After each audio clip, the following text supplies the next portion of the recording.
Programme hello doctor देख रहे सारे दर्शकों का निੱਘਾ स्वागत करदी हां। दर्शकों तुसीं जानदे हो कुदरत ने एक बहुत ही अलग किस्म की साडी मशीन बना के भेजी है।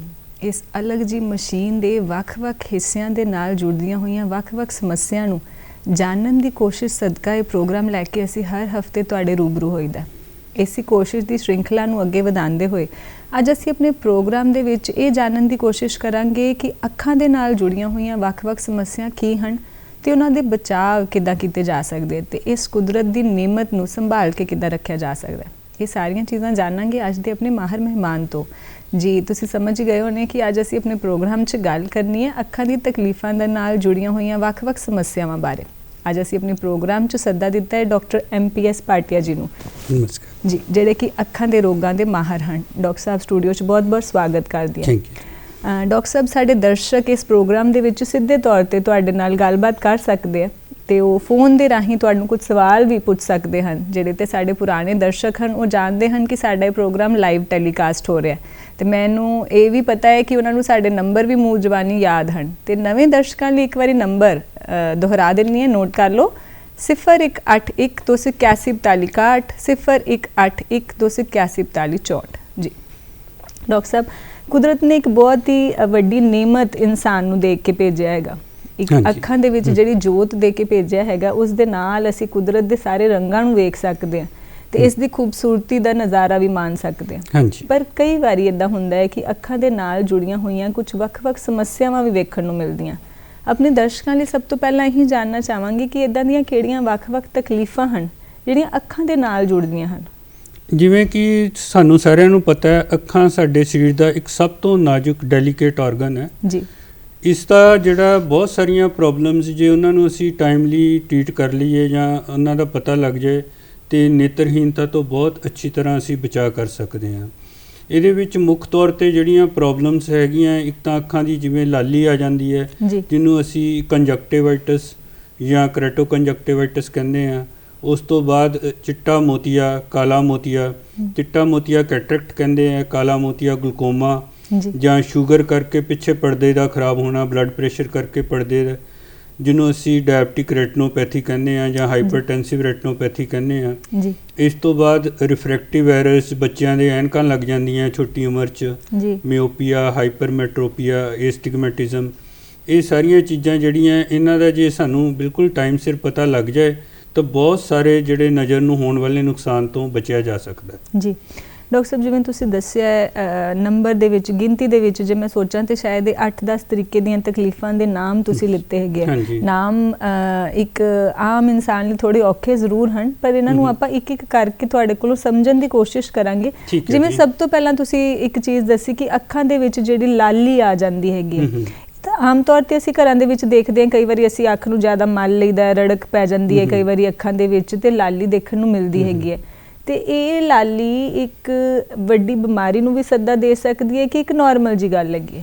ਅੱਖਾਂ ਦੀ ਜਿਹੜੀ ਲਾਲੀ ਹੈ ਇਹਨੂੰ ਅਸੀਂ ਆਈ ਫਲੂ ਜਾਂ ਕੰਜਕਟਿਵਾਈਟਸ ਵੀ ਕਹਿ ਸਕਦੇ ਹਾਂ। ਇਹ ਮੋਸਟਲੀ ਕਈ ਵਾਰੀ ਵਾਇਰਲ, ਬੈਕਟੀਰੀਅਲ ਜਾਂ ਫੰਗਲ ਇਨਫੈਕਸ਼ਨ ਕਰਕੇ ਹੋ ਜਾਂਦੀ ਹੈ। ਬਾਹਰਲੀ ਪਰਤ ਜਿਹੜੀ ਕੰਜਕਟਿਵ ਹੈ ਉਹ ਇਨਫੈਕਟਡ ਹੋ ਜਾਂਦੀ ਹੈ। ਉਸ ਤੋਂ ਬਾਅਦ ਜਿੱਦਾਂ ਅਸੀਂ ਅੱਜ ਕੱਲ੍ਹ ਕੰਪਿਊਟਰ ਵਗੈਰਾ ਬਹੁਤ ਯੂਜ਼ ਕਰਦੇ ਹਾਂ, ਡਰਾਈ ਆਈਸ ਦੇ ਨਾਲ ਅੱਖਾਂ ਦੀ ਲਾਲੀ ਆ ਜਾਂਦੀ ਹੈ। ਕਿਸੇ ਚੀਜ਼ ਦੀ ਅਲਰਜੀ ਹੋ ਜਾਏ ਜਿੱਦਾਂ ਐਟਮੋਸਫੀਅਰ ਦੇ ਵਿੱਚ ਕੋਈ ਇਹੋ ਜਿਹੇ ਟੌਕਸਿਕ ਆਬਜੈਕਟਸ ਆ ਜਾਂਦੇ ਆ, ਜ਼ਹਿਰੀਲੇ ਪਦਾਰਥ ਜਾਂ ਕੋਈ ਗੈਸ, ਉਹਦੇ ਨਾਲ ਅੱਖਾਂ ਲਾਲ ਹੋ ਜਾਂਦੀਆਂ। ਇਹ ਸਾਰੀਆਂ ਚੀਜ਼ਾਂ ਜਿਹੜੀਆਂ ਅੱਖਾਂ ਦੀ ਲਾਲੀ ਨੂੰ ਸੱਦਾ ਦਿੰਦੀਆਂ। ਉਹਦੇ ਵਿੱਚ ਇਹ ਹੈਗਾ ਕਿ ਜਦੋਂ ਵੀ ਤੁਹਾਡੀ ਅੱਖ ਲਾਲ ਹੋਵੇ, ਤੁਹਾਨੂੰ ਲੱਗੇ ਵੀ ਰੜਕ ਪੈ ਰਹੀ ਹੈ, ਪਾਣੀ ਵਗ ਰਿਹਾ ਹੈ, ਤਾਂ ਉਹਨੂੰ ਇਗਨੋਰ ਨਹੀਂ ਕਰਨਾ ਚਾਹੀਦਾ।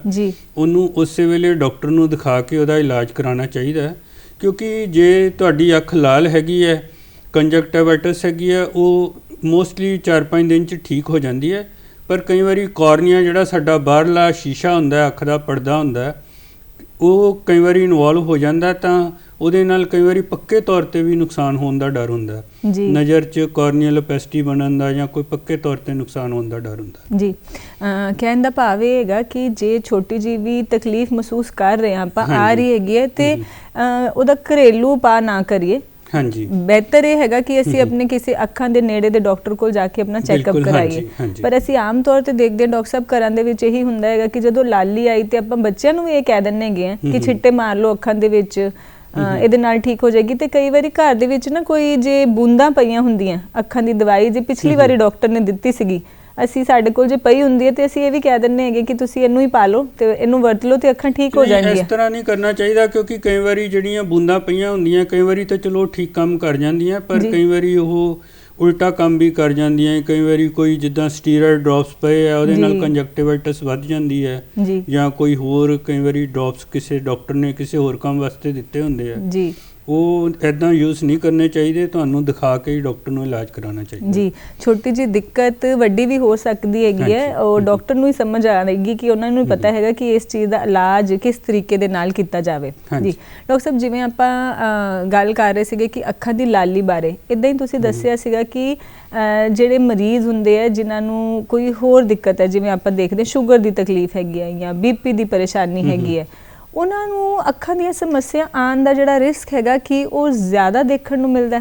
ਮੈਂ ਵਾਪਸ ਤੁਹਾਡੇ ਤੱਕ ਇਹ ਸਵਾਲ ਲੈ ਕੇ ਆਵਾਂਗੀ, ਸਾਡੇ ਇੱਕ ਦਰਸ਼ਕ ਤੁਹਾਨੂੰ ਕੁਝ ਪੁੱਛਣਾ ਚਾਹ ਰਹੇ ਹਨ। ਹਾਂਜੀ, ਹੈਲੋ ਜੀ, ਪ੍ਰੋਗਰਾਮ 'ਚ ਬਹੁਤ-ਬਹੁਤ ਸਵਾਗਤ ਕਰਦੀ ਹਾਂ ਜੀ। ਵਰਿੰਦਰ ਜੀ, ਤੁਸੀਂ ਆਪਣਾ ਸਵਾਲ ਪੁੱਛ ਸਕਦੇ ਹੋ। ਹਾਂਜੀ, ਮੈਂ ਡਾਕਟਰ ਸਾਹਿਬ ਇਹ ਪੁੱਛਣਾ ਚਾਹੁੰਦਾ ਸੀ ਤੁਹਾਡੇ ਕੋਲ ਕਿ ਜਦੋਂ ਅੱਖਾਂ ਦਾ ਆਪਰੇਸ਼ਨ ਹੋ ਜਾਂਦਾ ਹੈ ਤੇ ਉਹਦਾ ਜਿਹੜੇ ਪੁਤਲੀਆਂ ਦੀ ਸੋਜ ਕਈ ਵਾਰ ਆ ਜਾਂਦੀ ਹੈ ਕਿ ਕਿਉਂ ਹੁੰਦੀ ਹੈ ਜੀ, ਸੋਜ ਆ ਜਾਂਦੀ ਕਈ ਵਾਰ 6 ਮਹੀਨੇ ਬਾਅਦ, ਸਾਲ ਬਾਅਦ ਸੋਜ ਆ ਜਾਂਦੀ ਹੈ ਤੇ ਜਾਂ ਡਾਕਟਰ ਤੋਂ ਦਵਾਈ ਦੇ ਕੇ ਤੇ ਡਾਕਟਰ ਬਾਅਦ ਨੂੰ ਇੱਕ ਦਵਾਈ ਮਹਿੰਗੀ ਹੁੰਦੀ, ਕਈ ਉਹਨਾਂ ਦੀ ਕੰਪਨੀ ਸਾਲ ਤੋਂ ਸਸਤੀ ਆ ਗਈ, ਉਹ ਪਾਉਣੀ ਚਾਹੀਦੀ ਕਿ ਨਹੀਂ ਪਾਉਣੀ ਚਾਹੀਦੀ ਜੀ? ਦੇਖੋ, ਜਿਹੜੀ ਅੱਖਾਂ ਦੇ ਵਿੱਚ ਸੋਜ ਆ ਜਾਂਦੀ ਹੈ ਉਹਦਾ ਤੁਸੀਂ ਇੱਦਾਂ ਕੁਝ ਇਲਾਜ ਨਹੀਂ, ਡਾਕਟਰ ਨੂੰ ਦਿਖਾ ਕੇ ਪਤਾ ਲੱਗੇਗਾ ਕਿ ਉਹ ਸੋਜ ਆਪਰੇਸ਼ਨ ਤੋਂ ਬਾਅਦ ਜਿਹੜੀ ਸੋਜ ਹੈ ਉਹਨੂੰ ਲਾਈਟਲੀ ਨਹੀਂ ਲੈਣਾ ਚਾਹੀਦਾ, ਉਹਨੂੰ ਦਿਖਾ ਕੇ ਉਹਦਾ ਪ੍ਰੋਪਰ ਟ੍ਰੀਟਮੈਂਟ ਕਰਾਉਣਾ ਚਾਹੀਦਾ, ਕਿਉਂਕਿ ਸੋਜ ਇੱਕ ਤਰ੍ਹਾਂ ਦੀ ਨਹੀਂ ਹੋ ਸਕਦੀ, ਕਾਫੀ ਤਰ੍ਹਾਂ ਦੀ ਸੋਜ ਹੁੰਦੀ ਹੈ। ਉਹ ਕਿਸ ਪਰਦੇ 'ਤੇ ਸੋਜ ਹੈ ਉਹ ਦੇਖ ਕੇ ਉਸ ਤਰੀਕੇ ਨਾਲ ਹੀ, ਫਿਰ ਜੇ ਕੋਰਨੀਆ 'ਤੇ ਹੈ ਤਾਂ ਉਹਦਾ ਇਲਾਜ ਵੱਖਰਾ ਹੈ, ਹਰ ਸੋਜ ਦਾ ਇਲਾਜ ਵੱਖਰਾ ਹੈ, ਉਹ ਤੁਸੀਂ ਪ੍ਰੋਪਰ ਡਾਕਟਰ ਨੂੰ ਦਿਖਾ ਕੇ ਹੀ ਫਿਰ ਉਹਦਾ ਇਲਾਜ ਕਰਾਉਣਾ ਚਾਹੀਦਾ ਤੁਹਾਨੂੰ ਜੀ। ਡਾਕਟਰ ਸਾਹਿਬ, ਅਸੀਂ ਗੱਲ ਕਰ ਰਹੇ ਸੀਗੇ ਕਿ ਜੇ ਕੋਈ ਵਿਅਕਤੀ ਕਿਸੇ ਨੂੰ ਕੋਈ ਸਮੱਸਿਆ ਪਹਿਲਾਂ ਤੋਂ ਚੱਲ ਰਹੀ ਹੈ, ਜਿਵੇਂ ਅੱਜ ਕੱਲ੍ਹ ਬੜੀਆਂ ਕਾਮਨ ਜੀਆਂ ਡਿਜ਼ੀਜ਼ਸ ਹੈਗੀਆਂ, ਸ਼ੂਗਰ ਦੀ ਬਿਮਾਰੀ, ਡਾਇਬਟਿਕ ਤੇ ਹਾਈਪਰਟੈਂਸ਼ਨ ਬਾਰੇ ਜ਼ਿਕਰ ਕਰ ਰਹੇ ਸੀ, ਉਹਦੇ ਵਿੱਚ ਇਹ ਹੈ ਕਿ ਸ਼ੂਗਰ ਇੱਕ ਇਹੋ ਜਿਹੀ ਮਲਟੀ ਆਰਗਨ ਡਿਜ਼ੀਜ਼ ਹੈਗੀ ਹੈ ਜਿਹੜੀ ਸਾਡੇ ਸਾਰੇ ਅੰਗਾਂ 'ਤੇ ਅਸਰ ਕਰਦੀ ਹੈ, ਖਾਸ ਕਰਕੇ ਅੱਖਾਂ ਉੱਤੇ, ਕਿਡਨੀਜ਼ 'ਤੇ ਇਹ ਬਹੁਤ ਜਲਦੀ ਅਸਰ ਕਰਦੀ ਹੈ। ਅੱਖਾਂ ਦਾ ਪਰਦਾ ਖਰਾਬ ਹੋ ਜਾਂਦਾ, ਉਹਦੇ ਵਿੱਚ ਬਲੱਡ ਵੈਸਲ ਜਿਹੜੀਆਂ ਉਹ ਬਲੀਡ ਕਰਨ ਲੱਗ ਪੈਂਦੀਆਂ, ਸ਼ੂਗਰ ਦੇ ਕਰਕੇ, ਜਿਹੜੀ ਬਲੱਡ ਪ੍ਰੈਸ਼ਰ ਕਰਕੇ ਵੀ ਰੈਟੀਨੋਪੈਥੀ ਹੋ ਸਕਦੀ ਹੈ। ਇਹ ਸ਼ੂਗਰ ਤੇ ਬਲੱਡ ਪ੍ਰੈਸ਼ਰ, ਪਹਿਲਾ ਟ੍ਰੀਟਮੈਂਟ ਤਾਂ ਇਹਨਾਂ ਦਾ ਇਹੀ ਹੈ ਕਿ ਸ਼ੂਗਰ ਤੇ ਬਲੱਡ ਪ੍ਰੈਸ਼ਰ ਜੇ ਕਿਸੇ ਨੂੰ ਹੈ ਤਾਂ ਉਹ ਉਹਨੂੰ ਕੰਟਰੋਲ ਰੱਖੇ ਜੀ, ਕਿਉਂਕਿ ਜੇ ਇੱਕ ਵਾਰੀ ਅੱਖਾਂ ਦਾ ਪਰਦਾ ਖਰਾਬ ਹੋਣਾ ਸ਼ੁਰੂ ਹੋ ਗਿਆ ਤਾਂ ਫਿਰ ਉਹ ਪੱਕੇ ਤੌਰ 'ਤੇ ਹੀ ਡੈਮੇਜ ਹੋਣਾ ਸ਼ੁਰੂ ਹੋ ਜਾਂਦਾ। ਨਿਗਾਹ ਨੂੰ ਅਸੀਂ ਅੱਗੋਂ ਫਰਦਰ ਲਾਸ ਨੂੰ ਬਚਾ ਸਕਦੇ ਹਾਂ, ਵਾਪਸ ਨਹੀਂ, ਜਿਹੜਾ ਇੱਕ ਵਾਰੀ ਨੁਕਸਾਨ ਹੋ ਗਿਆ ਉਹਨੂੰ ਵਾਪਸ ਨਹੀਂ ਲਿਆ ਸਕਦੇ, ਸਿਰਫ ਉਹਨੂੰ ਅੱਗੋਂ ਫਰਦਰ ਬਚਾ ਸਕਦੇ ਹਾਂ ਜੀ। ਕੀ ਡਾਕਟਰ ਸਾਹਿਬ, ਮਤਲਬ ਤੁਸੀਂ ਇਹ ਸਮਝਾਉਣਾ ਚਾਹ ਰਹੇ ਹੋ ਕਿ ਜਿੰਨਾ ਕੁ ਨਜ਼ਰ ਚਲੀ ਗਈ ਆਪਾਂ ਉਹਨੂੰ ਵਾਪਸ ਨਹੀਂ ਲੈ ਕੇ ਆ ਸਕਦੇ, ਅੱਗੇ ਦੀ ਨਜ਼ਰ ਨੂੰ ਜਿੰਨੀ ਕੁ ਬਚੀ ਉਹਨੂੰ ਬਚਾ ਸਕਦੇ ਹੈਗੇ। ਤੇ ਜਿਹੜੇ ਵੀ ਮਰੀਜ਼ ਇਹ ਪ੍ਰੋਗਰਾਮ ਦੇਖ ਰਹੇ ਹਨ ਜਿਨ੍ਹਾਂ ਨੂੰ ਸ਼ੂਗਰ ਤੇ BP ਦੀ ਸਮੱਸਿਆ ਹੈਗੀ, ਉਹਨਾਂ ਨੂੰ ਇਸ ਚੀਜ਼ ਦਾ ਬਹੁਤ ਜ਼ਿਆਦਾ ਖਾਸ ਧਿਆਨ ਦੀ ਲੋੜ ਹੈਗੀ ਹੈ ਦੇਣ ਦੀ ਕਿ ਆਪਣੀ ਸ਼ੂਗਰ ਨੂੰ ਤੇ ਆਪਣੇ BP ਨੂੰ ਹਮੇਸ਼ਾ ਕੰਟਰੋਲ ਦੇ ਵਿੱਚ ਰੱਖੋ, ਕਿਉਂਕਿ ਇੱਕ ਇਹ ਛੋਟੀ ਜਿਹੀ ਜਿਹੜੀ ਦਿੱਕਤ ਹੈਗੀ ਹੈ ਅੱਗੇ ਸਰੀਰ ਦੇ ਵੱਖ-ਵੱਖ ਅੰਗਾਂ ਤੇ ਬਹੁਤ ਗਹਿਰਾ ਅਸਰ ਛੱਡ ਸਕਦੀ ਹੈ। ਤੇ ਜਿਹੜਾ ਡਾਕਟਰ ਸਾਹਿਬ ਦੱਸ ਰਹੇ ਹਨ ਕਿ ਇੱਕ ਵਾਰੀ ਜਿਹੜਾ ਨੁਕਸਾਨ ਆ ਗਿਆ ਉਹਨੂੰ ਅਸੀਂ ਵਾਪਸ ਠੀਕ ਨਹੀਂ ਕਰ ਸਕਦੇ, ਉਹ ਨੁਕਸਾਨ ਸਰੀਰ ਨੂੰ ਪਹੁੰਚ ਚੁੱਕਾ ਹੈਗਾ ਜੀ। ਸ਼ੂਗਰ ਦੇ ਨਾਲ ਜੇ ਤੁਹਾਡਾ ਪਰਦਾ ਖਰਾਬ ਹੋ ਗਿਆ ਹੈ ਜੀ ਤਾਂ ਉਹਦਾ ਇਲਾਜ ਬਹੁਤ ਜ਼ਰੂਰੀ ਹੈ। ਉਹਦੇ ਵਿੱਚ ਜਿੱਦਾਂ ਕੋਈ ਬਲੱਡ ਵੈਸਲਸ ਬਲੀਡ ਕਰਦੀਆਂ, ਉਹ ਫਿਰ ਲੇਜ਼ਰ ਨਾਲ ਜਾਂ ਅੱਜ ਕੱਲ੍ਹ ਅੱਖਾਂ ਦੇ ਵਿੱਚ ਇੰਜੈਕਸ਼ਨ ਲੱਗਦਾ ਹੈ ਖਾਸ ਕਿਸਮ ਦਾ, ਉਹਦੇ ਨਾਲ ਉਹ ਬਲੀਡਿੰਗ ਨੂੰ ਠੀਕ ਕੀਤਾ ਜਾ ਸਕਦਾ ਹੈ। ਪਰ ਇਸ ਹੱਦ ਤੱਕ ਨੌਬਤ ਨਾ ਆਵੇ, ਇਸ ਕਰਕੇ ਤੁਹਾਨੂੰ ਮੇਨ ਸਭ ਤੋਂ ਇੰਪੋਰਟੈਂਟ ਇਹੀ ਹੈ ਵੀ ਸ਼ੂਗਰ ਨੂੰ ਤੁਸੀਂ ਕੰਟਰੋਲ ਰੱਖੋ ਜੀ, ਬਲੱਡ ਪ੍ਰੈਸ਼ਰ ਨੂੰ ਕੰਟਰੋਲ ਰੱਖੋ ਤਾਂ ਕਿ ਇਹੋ ਜਿਹੀਆਂ ਤਕਲੀਫਾਂ ਨਾ ਆਉਣ ਜੀ। ਡਾਕਟਰ ਸਾਹਿਬ, ਇਵੇਂ ਤੁਸੀਂ ਇੱਕ ਜ਼ਿਕਰ ਹੋਰ ਕੀਤਾ ਸੀਗਾ ਜਦੋਂ ਤੁਸੀਂ ਸਮੱਸਿਆਵਾਂ ਦੱਸ ਰਹੇ ਸੀਗੇ, ਚਿੱਟਾ ਮੋਤੀਆ ਇੱਕ, ਇਹ ਵੀ ਇੱਕ ਵੱਖ ਤਰੀਕੇ ਦੀ ਇੱਕ ਬਿਮਾਰੀ ਹੈਗੀ ਹੈ ਜੀ। ਚਿੱਟਾ ਮੋਤੀਆ ਸਭ ਤੋਂ ਮੇਨ ਕਾਜ਼ ਹੈ ਜਿਹੜੀ ਪ੍ਰੀਵੈਂਟੇਬਲ ਬਲਾਈਂਡਨੈਸ, ਜਿਸ ਬਲਾਈਂਡਨੈਸ ਤੋਂ ਅਸੀਂ ਬਚਾ ਕਰ ਸਕਦੇ ਹਾਂ, ਉਸ 'ਚ ਸਭ ਤੋਂ ਮੁੱਖ ਕਾਰਨ ਚਿੱਟਾ ਮੋਤੀਆ ਹੈ ਜੀ। ਚਿੱਟੇ ਮੋਤੀਏ 'ਚ ਕੀ ਹੁੰਦਾ, ਸਾਡੀ ਅੱਖ 'ਚ ਕੁਦਰਤ ਨੇ ਇੱਕ ਲੈਂਸ ਰੱਖਿਆ ਹੁੰਦਾ, ਉਹ ਲੈਂਸ ਧੁੰਦਲਾ ਹੋ ਜਾਂਦਾ ਹੈ। ਜਿੱਦਾਂ ਵਾਲ ਚਿੱਟੇ ਹੋਣੇ ਆ, ਇਹ ਬੇਸਿਕਲੀ ਏਜਿੰਗ ਪ੍ਰੋਸੈਸ ਹੁੰਦੀ ਹੈ ਜੀ, ਤੇ ਅੱਖ ਦੇ ਵਿਚਲਾ ਲੈਂਸ ਧੁੰਦਲਾ ਹੋ ਜਾਂਦਾ ਹੈ। ਪਰ ਕਈ ਵਾਰੀ ਇਹ ਏਜ ਤੋਂ ਬਿਨਾਂ ਵੀ ਸ਼ੂਗਰ ਅਨਕੰਟਰੋਲਡ ਰਵੇ ਤਾਂ ਵੀ ਮੋਤੀਆ ਬਹੁਤ ਜਲਦੀ ਹੋ ਜਾਂਦਾ ਹੈ ਜੀ। ਕਈ ਵਾਰੀ ਬੱਚਿਆਂ ਦੇ ਵੀ ਮੋਤੀਆ ਹੋ ਜਾਂਦਾ ਹੈ, ਜਾਂ ਕੋਈ ਹੀਟ 'ਚ ਜ਼ਿਆਦਾ ਕੰਮ ਕਰ ਰਿਹਾ ਹੈ, ਜਾਂ ਕੋਈ ਰੇਸ ਨੂੰ ਜ਼ਿਆਦਾ ਐਕਸਪੋਜ਼ਰ ਹੈਗਾ ਆ, ਜਾਂ ਕੋਈ ਸਟੀਰੋਇਡ ਦੀ ਦਵਾਈ ਖਾ ਰਿਹਾ, ਉਹਦੇ ਵੀ ਚਿੱਟਾ ਮੋਤੀਆ ਬਹੁਤ ਜਲਦੀ ਉਮਰ ਤੋਂ ਪਹਿਲਾਂ ਹੀ। ਬੇਸਿਕਲੀ ਚਿੱਟਾ ਮੋਤੀਆ ਏਜਿੰਗ ਪ੍ਰੋਸੈਸ ਹੈ, ਪਰ ਇਹ ਕਿਸੇ ਵੀ ਉਮਰ 'ਚ ਹੋ ਸਕਦਾ ਜੀ। ਜ਼ਿਆਦਾਤਰ ਇਹ ਦੇਖਿਆ ਜਾਂਦਾ ਹੈ ਕਿ ਜਿੱਦਾਂ ਜਿੱਦਾਂ ਉਮਰ ਵੱਧਦੀ ਹੈ ਉਸ ਵੇਲੇ ਸਾਨੂੰ ਇਹ ਤਕਲੀਫ ਨਜ਼ਰ ਆਉਂਦੀ ਹੈ ਚਿੱਟੇ ਮੋਤੀ ਦੀ, ਪਰ ਜਿੱਦਾਂ ਤੁਸੀਂ ਦੱਸ ਰਹੇ ਹੋ ਕਿ ਕਿਸੇ ਵੀ ਉਮਰ 'ਚ ਹੋ ਸਕਦਾ ਹੈ। ਤੇ ਡਾਕਟਰ ਸਾਹਿਬ ਜੇ ਆ ਗਿਆ ਹੈ, ਹੋ ਗਈ ਹੈ ਚਿੱਟੇ ਮੋਤੀ ਦੀ ਤਕਲੀਫ, ਤੇ ਇਹਦੇ ਵਿੱਚ ਕਿੰਨਾ ਕੁ ਚਾਂਸ, ਕਿੰਨੀ ਕੁ ਪਰਸੈਂਟੇਜ ਰਹਿੰਦੀ ਹੈਗੀ ਕਿ ਸਾਡਾ ਇਲਾਜ ਵੀ ਹੋ ਸਕਦਾ ਹੈ? ਇਹਦੇ ਵਿੱਚ ਜਿਹੜਾ ਇਲਾਜ ਹੈ ਇਹ ਬਿਲਕੁਲ ਸੰਭਵ ਹੈ, 100% ਨਜ਼ਰ ਵਾਪਸ ਆ ਜਾਂਦੀ ਹੈ, ਕਿਉਂਕਿ ਜਿਹੜਾ ਧੁੰਦਲਾ ਲੈਂਸ ਹੁੰਦਾ ਉਹਨੂੰ ਅਸੀਂ ਕੱਢ ਕੇ ਉਹਦੀ ਜਗ੍ਹਾ ਸਾਫ਼ ਟਰਾਂਸਪੇਰੈਂਟ ਲੈਂਸ ਅੱਖ ਦੇ ਅੰਦਰ ਪਾ ਦਿੰਦੇ ਹਾਂ ਜੀ। ਅੱਜ ਕੱਲ੍ਹ ਵਧੀਆ ਤੋਂ ਵਧੀਆ ਲੈਂਸ ਵੀ ਆ ਗਏ ਨੇ ਜਿਹਦੇ ਨਾਲ ਕਿ ਅਸੀਂ ਨੀਅਰ ਨੈਚੁਰਲ, ਜਿੱਦਾਂ ਕੁਦਰਤ ਨੇ ਸਾਨੂੰ ਨਜ਼ਰ ਦਿੱਤੀ ਹੈ ਨਾ, ਉਹ ਨਜ਼ਰ ਵੀ ਅਸੀਂ ਉਹਦੇ ਬਰਾਬਰ ਨਜ਼ਰ ਬਣਾ ਸਕਦੇ ਹਾਂ ਜੀ। ਨੰਬਰ 2, ਜਿੱਦਾਂ ਕਈ ਵਾਰੀ ਕੋਈ ਪਹਿਲਾਂ ਐਨਕ ਦਾ ਨੰਬਰ ਹੁੰਦਾ ਹੈ -2 ਹੈ, -4 ਹੈ, ਜਾਂ +4 ਨੰਬਰ ਹੈ ਕਿਸੇ ਦਾ, ਉਹ ਨੰਬਰ ਵੀ ਜਦੋਂ ਅਸੀਂ ਲੈਂਸ ਪਾਉਂਦੇ ਹਾਂ, ਉਹ ਵੀ ਸਾਡੀ ਕੋਸ਼ਿਸ਼ ਇਹੀ ਹੁੰਦੀ ਹੈ ਵੀ ਜਦੋਂ ਅਸੀਂ ਲੈਂਸ ਇੱਕ ਪਾਵਰ ਕੱਢ ਕੇ ਉਸ ਪਾਵਰ ਦਾ ਲੈਂਸ ਪਾ ਦਈਦਾ ਤਾਂ ਕਿ ਉਹ ਨੰਬਰ ਵੀ ਵਿੱਚ ਹੀ ਐਡਜਸਟ ਹੋ ਜਾਵੇ। ਦੋਨੋਂ ਕੰਮ ਹੋ ਜਾਂਦੇ, ਇੱਕ ਤਾਂ ਨਜ਼ਰ ਵੀ ਇੰਪਰੂਵ ਹੋ ਜਾਂਦੀ ਹੈ ਜੀ, ਇੱਕ ਜਿਹੜਾ ਪਹਿਲਾਂ ਕੋਈ ਐਨਕ ਦਾ ਨੰਬਰ ਹੈ ਉਹਨੂੰ ਵੀ ਕੋਸ਼ਿਸ਼ ਕਰੀਦੀ ਹੈ ਕਿ ਉਹ ਉਤਰ ਜਾਵੇ ਜੀ। ਡਾਕਟਰ ਸਾਹਿਬ, ਮੈਂ ਇਹਦੇ ਬਾਰੇ ਤੁਹਾਡੇ ਕੋਲ ਕੁਝ ਹੋਰ ਸਮਝਾਂਗੀ, ਪਹਿਲਾਂ ਇੱਕ ਕਾਲਰ ਦਾ ਇੱਕ ਫੋਨ ਕਾਲ ਲੈ ਲਈਏ ਜੀ। ਹੈਲੋ, ਸਤਿ ਸ਼੍ਰੀ ਅਕਾਲ ਡਾਕਟਰ ਸਾਹਿਬ ਜੀ। ਸਤਿ ਸ਼੍ਰੀ ਅਕਾਲ ਜੀ। ਇਕਬਾਲ ਸਿੰਘ ਬੋਲ ਰਿਹਾ ਜੀ, ਮੇਨ ਬਾਜ਼ਾਰ ਅਠੂਰ ਜਗਰਾਉਂ ਤੋਂ। ਡਾਕਟਰ ਸਾਹਿਬ, ਮੇਰੇ ਨਾ 2 ਸਵਾਲ ਆ ਜੀ ਅਲੱਗ-ਅਲੱਗ। ਹਾਂਜੀ। 5-4 ਦਿਨਾਂ ਤੋਂ ਅੱਖਾਂ ਦੇ ਕੋਇਆਂ ਦੇ ਵਿੱਚ ਨਾ ਮਤਲਬ ਖਾਰਸ਼ ਜੀ ਹੋ ਰਹੀ ਸੀ ਜੀ, ਬਸ ਦੇ ਵਿੱਚ ਨਾ ਫੈਂਸੀ ਬਣ ਗਈ, ਜਿਹਨੂੰ ਘਾਰ ਨਹੀਂ ਗਏ ਕਹਿੰਦੇ ਆ ਜੀ, ਉਹਦੀ ਕੋਈ ਦਵਾਈ ਵਗੈਰਾ ਲੈਣੀ ਚਾਹੀਦੀ ਹੈ ਜੀ? ਨੰਬਰ 2 ਤੇ ਮਾਸਕ ਲੇਜ਼ਰ ਦੀ ਮਤਲਬ ਏਜ ਕੀ ਹੁੰਦੀ ਹੈ ਜੀ, ਮਤਲਬ ਕਿੰਨੇ ਉਮਰ ਤੱਕ ਆਪਾਂ ਕਰਾ ਸਕਦੇ ਹਾਂ ਜੀ? ਠੀਕ ਹੈ ਜੀ। ਲੇਜ਼ਰ ਦੀਆਂ ਪੈਨਕਾਂ ਹੋਣਗੀਆਂ। ਹਾਂਜੀ। ਜਿਹੜਾ ਤਾਂ ਤੁਹਾਡੀ ਤੁਸੀਂ ਦੱਸ ਰਹੇ ਆ ਕਿ ਅੱਖਾਂ ਦੇ ਉੱਤੇ ਫਿੰਸੀ ਹੋ ਗਈ ਹੈ, ਜਿਹਨੂੰ ਤੁਸੀਂ ਪੰਜਾਬੀ 'ਚ ਕਈ ਵਾਰੀ ਗੁਆਂਢਣੀ ਕਹਿੰਦੇ ਹੋ, ਸਟਾਈ, ਵੈਸੇ ਇਹਦਾ ਨਾਮ ਸਟਾਈ ਹੈਗਾ। ਇਹ ਇੱਕ ਕਿਸਮ ਦੀ ਇਨਫੈਕਸ਼ਨ ਹੈ। ਇਹਦੇ 'ਚ ਸਭ ਤੋਂ ਜ਼ਰੂਰੀ ਤਾਂ ਇਹ ਹੈ, ਇੱਕ ਤਾਂ ਤੁਸੀਂ ਪਾਣੀ ਦਾ, ਜਿੱਦਾਂ ਪਾਣੀ ਬੋਇਲ ਕਰਕੇ, ਕਾਟਨ ਬੋਇਲ ਕਰਕੇ ਉਹਨੂੰ ਨਿਚੋੜ ਕੇ ਅੱਖ ਨੂੰ ਸਾਫ਼ ਰੱਖੋ। ਦੂਸਰਾ, ਡਾਕਟਰ ਨੂੰ ਦਿਖਾ ਕੇ ਇਹਦੇ ਵਾਸਤੇ ਐਂਟੀਬਾਇਓਟਿਕ ਡ੍ਰੌਪਸ ਹੁੰਦੇ ਆ, ਜਾਂ ਐਂਟੀਬਾਇਓਟਿਕ ਜਾਂ ਐਂਟੀ ਇਨਫਲੈਮੇਟਰੀ ਦਵਾਈਆਂ ਹੁੰਦੀਆਂ, ਉਹ ਲਓ। ਉਹਦੇ ਨਾਲ ਇਹ ਬਾਰ-ਬਾਰ, ਕਿਉਂਕਿ ਇੱਕ ਵਾਰੀ ਜੇ ਹੋ ਗਈ, ਕਈ ਵਾਰੀ ਬਾਰ-ਬਾਰ ਹੁੰਦੀ ਹੈ, ਇਸ ਕਰਕੇ ਇਹਦਾ ਤੁਸੀਂ ਪ੍ਰੋਪਰ ਇੱਕ ਵਾਰੀ ਟ੍ਰੀਟਮੈਂਟ ਕਰਵਾਓ। ਮਿੱਟੀ ਘੱਟੇ, ਡਸਟ ਤੋਂ ਬਚਾ ਰੱਖੋ ਤਾਂ ਕਿ ਇਹ ਹੋਣ ਹੀ ਨਾ। ਬੇਸਿਕਲੀ ਇਹ ਗੰਦਗੀ ਨਾਲ ਹੀ ਹੁੰਦੀ ਹੈ। ਬਾਕੀ ਦੂਸਰਾ ਜਿਹੜਾ ਤੁਸੀਂ ਸਵਾਲ ਪੁੱਛਿਆ ਹੈ, ਲੇਜ਼ਰ ਅਸੀਂ ਬੱਚਿਆਂ 'ਚ ਐਨਕ ਉਤਾਰਨ ਵਾਸਤੇ ਕਰਦੇ ਹਾਂ। ਉਹਦੇ ਵਿੱਚ ਬੱਚਿਆਂ ਦਾ ਜਿਹੜਾ ਨੰਬਰ ਹੈ ਨਾ, ਲਗਭਗ 18 ਤੋਂ 20 ਸਾਲ ਦੀ ਏਜ ਦੇ ਵਿੱਚ ਸਟੇਬਲ ਹੋ ਜਾਂਦਾ, ਨਾ ਉਹ ਵੱਧਦਾ ਹੈ ਨਾ ਘਟਦਾ ਹੈ। ਉਹ ਲੇਜ਼ਰ ਜਿਹੜਾ ਉਹ ਹਮੇਸ਼ਾ 18 ਜਾਂ 20 ਸਾਲ ਦੀ ਉਮਰ ਤੋਂ ਬਾਅਦ ਕਰਾਈਦਾ, ਤਾਂ ਉਸ ਤੋਂ ਬਾਅਦ ਜਿੰਨੀ ਜਲਦੀ ਪੋਸੀਬਲ ਹੋਵੇ ਕਰਵਾ ਲੈਣਾ ਚਾਹੀਦਾ ਜੀ। ਹਾਂਜੀ, ਜਿਵੇਂ ਸਾਡੇ ਦਰਸ਼ਕ ਨੇ ਪੁੱਛਿਆ ਹੀ ਹੈਗਾ ਕਿ ਆਪਾਂ ਗੱਲ ਹੀ ਕਰ ਰਹੇ ਸੀਗੇ ਨੰਬਰ ਵਾਲੀ ਵੀ, ਤੇ ਉਹ ਸਵਾਲ ਵੀ ਆ ਹੀ ਗਿਆ ਕਿ ਜੇ ਬੱਚਿਆਂ ਦੇ ਵਿੱਚ ਆਪਾਂ ਚਸ਼ਮਾ ਉਤਾਰਨ ਲਈ ਕੋਈ ਇਲਾਜ ਕਰਨਾ, ਜਿਵੇਂ ਤੁਸੀਂ ਦੱਸ ਹੀ ਦਿੱਤਾ ਕਿ ਲੇਜ਼ਰ ਦਾ ਜਿਹੜਾ ਇਲਾਜ ਹੈਗਾ 20 ਸਾਲ ਦੀ ਉਮਰ ਤੋਂ ਬਾਅਦ ਹੀ ਕਰਾਉਣਾ ਚਾਹੀਦਾ ਹੈ ਜੀ। ਡਾਕਟਰ ਸਾਹਿਬ, ਜੇ ਕਿਸੇ ਨੂੰ, ਜਿਵੇਂ ਤੁਸੀਂ ਦੱਸ ਰਹੇ ਸੀਗੇ ਚਿੱਟੇ ਮੋਤੀ ਦੀ ਆਪਾਂ ਗੱਲ ਕਰ ਰਹੇ ਸੀਗੇ ਕਿ ਜੇ ਉਹਨੂੰ ਚਿੱਟਾ ਮੋਤੀਆ ਹੈਗਾ ਤੇ ਨਾਲ ਹੀ ਨੰਬਰ, ਤੇ ਦੋਨੋਂ ਚੀਜ਼ਾਂ ਦਾ ਇਲਾਜ ਇਕੱਠੇ ਹੋ ਸਕਦਾ ਹੈ, ਪਰ ਜੇ ਉਹਨੂੰ ਚਿੱਟੇ ਮੋਤੀਏ ਤੋਂ ਇਲਾਵਾ ਕਾਲੇ ਮੋਤੀਏ ਦੀ ਤਕਲੀਫ ਹੈਗੀ ਹੈ, ਪਹਿਲਾਂ ਤਾਂ ਇਹਦਾ ਸਾਨੂੰ ਡਿਫਰੈਂਸ ਸਮਝਾਓ ਕਿ ਇਹ ਕੀ? ਚਿੱਟਾ ਮੋਤੀਆ ਤਾਂ ਇੱਕ ਪ੍ਰੋਸੈਸ ਹੈ ਨਾ, ਅੱਖ ਦੇ ਵਿੱਚ ਲੈਂਸ ਹੈਗਾ ਉਹ ਧੁੰਦਲਾ ਹੋ ਜਾਂਦਾ, ਉਹਨੂੰ ਅਸੀਂ ਚਿੱਟਾ ਮੋਤੀਆ ਕਹਿੰਦੇ ਹਾਂ ਜੀ। ਚਿੱਟੇ ਮੋਤੀਏ ਨੂੰ ਅਸੀਂ ਬਿਮਾਰੀ ਨਹੀਂ ਕਹਿੰਦੇ, ਬੇਸਿਕਲੀ ਏਜਿੰਗ ਪ੍ਰੋਸੈਸ ਹੈ। ਪਰ ਜਿਹੜਾ ਕਾਲਾ ਮੋਤੀਆ ਇਹ ਇੱਕ ਬਿਮਾਰੀ ਹੈ, ਇਹਦੇ ਨਾਲ ਗਈ ਨਜ਼ਰ ਵਾਪਸ ਨਹੀਂ ਆਉਂਦੀ। ਕਾਲਾ ਮੋਤੀਏ ਨੂੰ ਅਸੀਂ ਅੱਖ ਦੀ ਸਭ ਤੋਂ ਡੇਂਜਰਸ ਬਿਮਾਰੀ ਜਾਂ ਖਤਰਨਾਕ ਬਿਮਾਰੀ ਕਹਿ ਸਕਦੇ ਹਾਂ, ਕਿਉਂਕਿ ਇਹਦਾ ਇੱਕ ਤਾਂ ਕਈ ਵਾਰੀ ਪੇਸ਼ੈਂਟ ਨੂੰ ਪਤਾ ਹੀ ਨਹੀਂ ਲੱਗਦਾ ਕਿ ਮੈਨੂੰ ਕਾਲਾ ਮੋਤੀਆ ਹੈ। This is one of the silent killer. Okay ਜੀ। ਕਿਉਂਕਿ ਇਹ ਘੁੰਨ ਵਾਂਗ ਅੱਖ ਦੀ ਨਜ਼ਰ ਨੂੰ ਖਤਮ ਕਰਦਾ। ਇਹਦੇ 'ਚ ਕੀ ਹੁੰਦਾ, ਸਾਡੇ ਅੱਖ ਦੇ ਅੰਦਰ ਪ੍ਰੈਸ਼ਰ ਹੁੰਦਾ, ਇਹ ਫਲੂਇਡ ਬਣਦਾ, ਉਹ ਨਿਕਲਦਾ ਰਹਿੰਦਾ। ਜੇ ਉਹਦੇ ਨਿਕਲਣ ਦੇ ਰਸਤੇ 'ਚ ਕੋਈ ਰੁਕਾਵਟ ਆ ਜਾਏ ਜਾਂ ਉਹ ਜ਼ਿਆਦਾ ਬਣਨ ਲੱਗ ਪਏ ਤੇ ਉਹਦੇ ਨਾਲ ਅੱਖ ਦਾ ਪ੍ਰੈਸ਼ਰ ਵੱਧ ਜਾਂਦਾ ਜੀ। ਮੰਨ ਲਓ ਜਿੱਦਾਂ ਇੱਕ ਕਾਰ ਦਾ ਟਾਇਰ ਹੈਗਾ, ਉਹਦੇ 'ਚ ਅਸੀਂ ਲੋੜ ਤੋਂ ਜ਼ਿਆਦਾ ਹਵਾ ਭਰ ਦਈਏ, ਉਹ ਫਟਣ ਨੂੰ ਕਰਦਾ।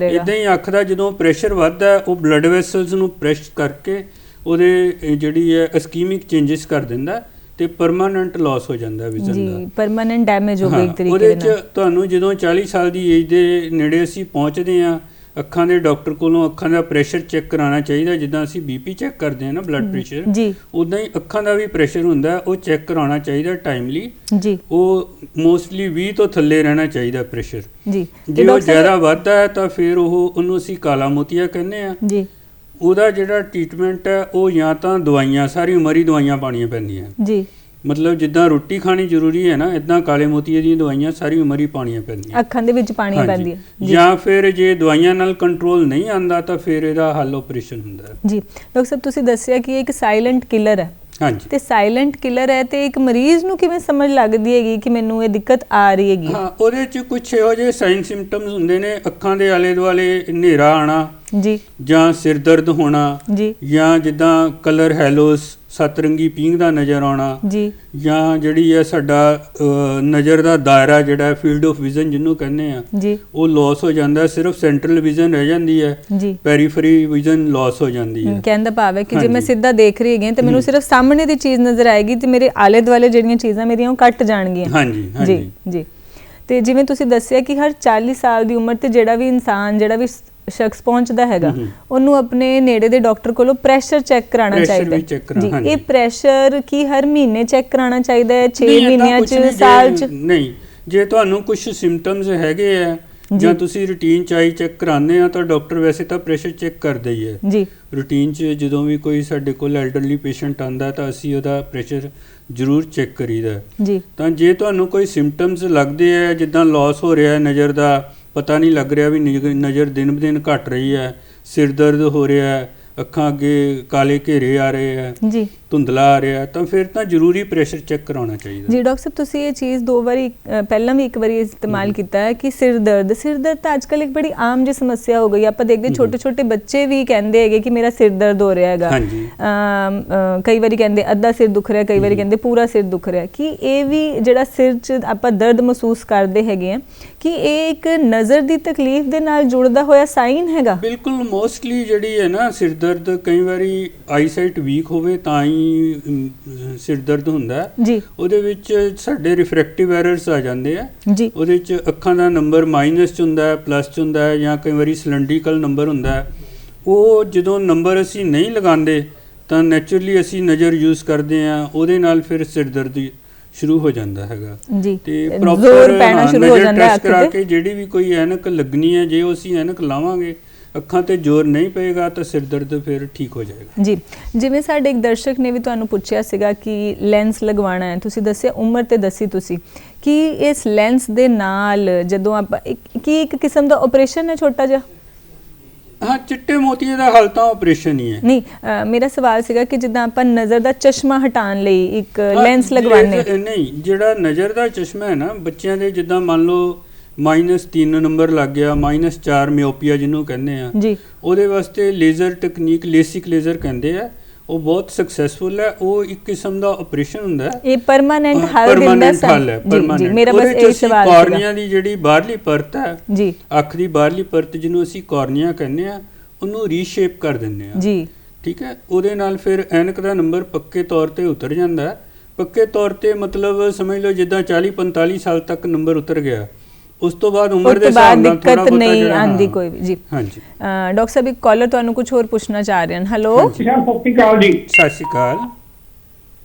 ਮੈਂ ਕੈਲਗਰੀ ਤੋਂ ਅੱਖ ਚੈੱਕ ਕਰਵਾਈ ਸੀ ਜੀ, ਤੇ ਮੈਨੂੰ ਕਿਹਾ ਕੰਮ ਹੋ ਗਿਆ, ਮੈਂ ਇੰਡੀਆ ਸਿਰਫ ਆਪਰੇਸ਼ਨ ਕਰਾਉਣਾ 12/9 ਨੂੰ ਮੈਂ ਆਪਰੇਸ਼ਨ ਕਰਾਇਆ ਡੀਐਮਸੀ। ਅੱਛਾ ਜੀ। ਪਰ ਉਹ ਮੇਰੀ ਅੱਖ ਜਿਹੜੀ ਪਹਿਲਾਂ ਦੱਸਦਾ ਉਹਨਾਂ ਘਟ ਗਿਆ ਜੀ ਉਹਦੇ ਨਾਲ। ਆਪਰੇਸ਼ਨ ਦੇ ਵਿੱਚ ਕਈ ਵਾਰੀ ਜਿੱਦਾਂ ਤੁਸੀਂ ਕਿਹਾ 12/9 ਨੂੰ ਆਪਰੇਸ਼ਨ ਕਰਾਇਆ, ਕਈ ਵਾਰੀ ਨਜ਼ਰ ਵਾਪਸ ਆਉਣ ਨੂੰ ਥੋੜਾ ਜਿਹਾ ਹੀਲਿੰਗ ਪੀਰੀਅਡ ਹੁੰਦਾ, ਕਈ ਵਾਰੀ ਟਾਈਮ ਲੱਗ ਜਾਂਦਾ। ਮੋਸਟਲੀ ਤਾਂ ਵੈਸੇ ਥੋੜੇ ਦਿਨਾਂ 'ਚ ਹੀ ਨਜ਼ਰ ਪੂਰੀ ਦੀ ਪੂਰੀ ਵਾਪਸ ਆ ਜਾਂਦੀ ਹੈ, ਪਰ ਕਈ ਵਾਰੀ ਅੱਖ ਦੇ ਵਿੱਚ ਕੋਈ ਸੋਜ ਹੋਵੇ ਜਾਂ ਕੋਈ ਕੰਪਲਿਕੇਸ਼ਨ ਹੋਵੇ ਤਾਂ ਨਜ਼ਰ ਹੌਲੀ-ਹੌਲੀ ਵਾਪਸ ਆਉਂਦੀ ਹੈ। ਇਹ ਤਾਂ ਤੁਹਾਨੂੰ ਜਿੱਥੋਂ ਤੁਸੀਂ ਆਪਰੇਸ਼ਨ ਕਰਾਇਆ ਡਾਕਟਰ ਦੀ ਸਲਾਹ ਦੁਆਰਾ ਲਓ ਕਿ ਤੁਹਾਨੂੰ ਕਿਉਂ ਨਜ਼ਰ ਘੱਟ ਆ ਰਿਹਾ ਹੈ ਜੀ।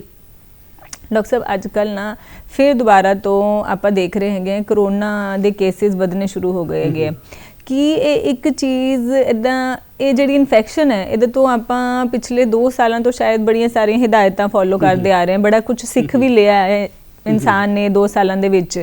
ਪਰ ਮੈਂ ਪੁੱਛਣਾ ਚਾਹਾਂਗੀ ਕਿ ਅੱਖਾਂ ਦੇ ਨਾਲ ਵੀ ਇਸ ਵਾਇਰਸ ਦਾ, ਇਸ ਇਨਫੈਕਸ਼ਨ ਦਾ ਕੋਈ ਸੰਬੰਧ ਹੈਗਾ? ਹਾਂ ਬਿਲਕੁਲ, ਜਿੱਦਾਂ ਮੈਂ ਦੱਸਿਆ ਕੰਜਕਟਿਵਾਈਟਿਸ ਜਿਹੜਾ, ਜਿੱਦਾਂ ਵਾਇਰਸ ਕਿਸੇ ਵੀ ਰੂਟ ਦੇ ਥਰੂ, ਨੇਜ਼ਲ ਰੂਟ ਦੇ ਥਰੂ, ਓਰਲ ਰੂਟ ਦੇ ਥਰੂ ਜਾਂ ਕੰਜਕਟਿਵਾ ਦੇ ਥਰੂ ਬੋਡੀ 'ਚ ਐਂਟਰ ਕਰ ਸਕਦੀ ਹੈ।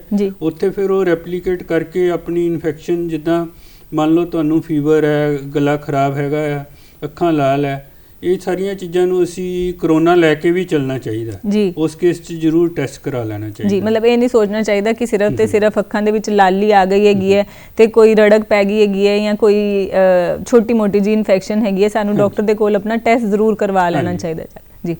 ਡਾਕਟਰ ਸਾਹਿਬ, ਜਿਵੇਂ ਆਪਾਂ ਗੱਲ ਹੁਣ ਕੀਤੀ ਹੈਗੀ ਹੈ ਕਰੋਨਾ ਦੀ, ਤੇ ਇਸ 2 ਸਾਲਾਂ ਨੇ ਸਾਡੇ ਸਿਸਟਮ ਨੂੰ ਬਿਲਕੁਲ ਚੇਂਜ ਕਰਤਾ। ਹਰ ਬੰਦੇ ਦੀ ਰੂਟੀਨ ਦੇ ਵਿੱਚ ਇੱਕ ਬਹੁਤ ਵੱਡਾ ਬਦਲਾਵ ਲੈ ਕੇ ਆਏ ਹੈ।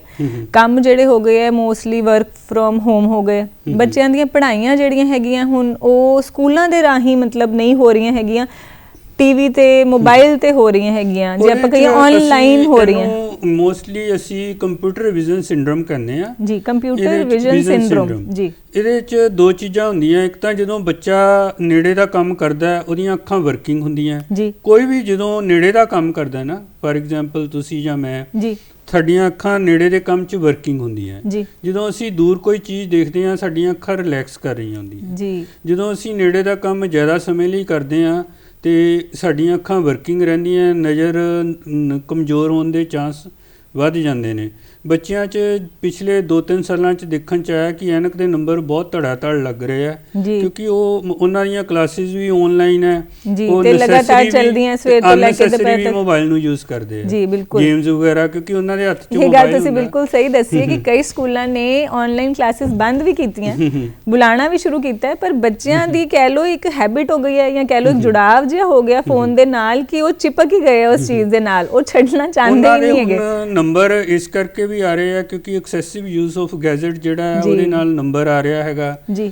ਇੱਕ ਉਹਨਾਂ ਦੀਆਂ ਅੱਖਾਂ ਰੈੱਡ ਹੋਣੀਆਂ, ਡਰਾਈਨੈਸ ਹੋ ਜਾਂਦੀ ਹੈ ਜਦੋਂ ਅਸੀਂ ਜ਼ਿਆਦਾ ਲੰਮਾ ਸਮਾਂ ਯੂਜ਼ ਕਰਦੇ ਹਾਂ, ਰਿਲੈਕਸ ਨਹੀਂ ਰਹਿੰਦੀਆਂ। ਮਤਲਬ ਇਹਨਾਂ ਚੀਜ਼ਾਂ ਦਾ ਜਿਹੜਾ ਯੂਜ਼ ਹੈ ਇਟ ਸ਼ੁੱਡ ਬੀ ਮਿਨੀਮਮ, ਮਤਲਬ ਅਨਨੈਸੈਸਰੀ ਯੂਜ਼, ਚਲੋ ਜੋ ਪੜ੍ਹਾਈ ਲਈ ਜਾਂ ਵੈਸੇ ਕਰਨਾ ਉਹ ਤਾਂ ਕਰਨਾ ਹੀ ਆ, ਅਨਨੈਸੈਸਰੀ ਯੂਜ਼ ਨਹੀਂ ਚਾਹੀਦਾ। ਡਾਕਟਰ ਸਾਹਿਬ, ਤੁਹਾਡੇ ਮਿਨੀਮਮ ਤੋਂ ਮੈਂ ਕਹਾਂਗੀ ਜਿਹੜੇ ਪ੍ਰੋਗਰਾਮ ਦੇਖ ਰਹੇ ਸਾਡੇ ਦਰਸ਼ਕ ਹੈ ਉਹਦੇ ਵਿੱਚ ਜ਼ਰੂਰ ਉਹਨਾਂ ਦੇ ਬੱਚੇ ਵੀ ਸ਼ਾਇਦ ਕਿਤੇ ਨਾਲ ਹੀ ਬੈਠੇ ਹੋਣਗੇ, ਜੇ ਨਹੀਂ ਵੀ ਬੈਠੇ ਹੋਣਗੇ ਤੇ ਸਾਡੇ ਮਾਪਿਓ ਨੂੰ ਵੀ ਇਹ ਪਤਾ ਹੋਣਾ ਚਾਹੀਦਾ ਕਿ ਮਿਨੀਮਮ ਯੂਜ਼ ਦਾ ਮਤਲਬ ਕਿੰਨਾ ਯੂਜ਼। ਮਿਨੀਮਮ ਯੂਜ਼ ਦਾ ਮਤਲਬ ਹੈ ਜੋ ਜ਼ਰੂਰੀ ਕੰਮ ਹੈ ਉਹ ਨਹੀਂ ਮਨਾ, ਜੋ ਅਨਨੈਸੈਸਰੀ ਕੰਮ ਹੈਗਾ ਵੀ ਤੁਸੀਂ ਮੋਬਾਈਲ ਤੇ ਅਨਨੈਸੈਸਰੀ ਆਪਣੀ ਨਜ਼ਰ ਲਗਾ ਰਹੇ ਹੋ ਉਹਦੇ ਨਾਲੋਂ ਤੁਸੀਂ ਜੇ ਦੂਰ ਦੇਖੋਗੇ ਤਾਂ ਤੁਹਾਡੀਆਂ ਅੱਖਾਂ ਰਿਲੈਕਸ ਰਹਿਣਗੀਆਂ ਤੇ ਇੱਕ ਤਰੀਕੇ ਦੇ ਨਾਲ ਜਿਹੜੀ ਉਹਦੀ ਕਹਿ ਸਕਦੇ ਆਪਾਂ ਡੈਮੇਜ ਹੋ ਰਹੀ ਹੈਗੀ ਹੈ ਉਹਨੂੰ ਥੋੜਾ ਜਿਹਾ ਆਪਾਂ ਘਟਾ ਸਕਦੇ ਹਾਂ, ਉਹਨੂੰ ਬਚਾ ਸਕਦੇ ਹਾਂ ਜੀ।